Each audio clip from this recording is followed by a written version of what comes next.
मला काही जमत नाही, माझ्यामध्ये अमुक अमुक दुर्गुण आहेत, किंवा मला मी काही करायला गेलं तर मला त्याच्यामध्ये फेल्युअर येतं, किंवा माझ्यामध्ये अमुक अमुक गोष्टी कमी आहेत, किंवा मी कुठल्याच योग्यतेचा नाही, असे असू शकतात. परिस्थितीबद्दलचे असू शकतात. नेहमीच नकारात्मक परिस्थिती माझ्या वाट्याला येते, कायमच माझ्या आयुष्यात दुःख आहे, किंवा मी जे करेन त्याच्यामध्ये त्या काही ना काहीतरी अडथळे येत राहतात.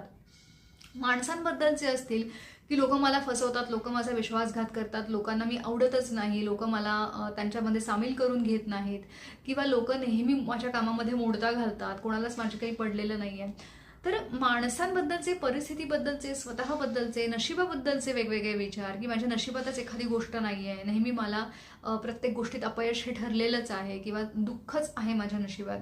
तर असे वेगवेगळे विचार मनामध्ये तुमच्या सतत येत असतात सातत्याने.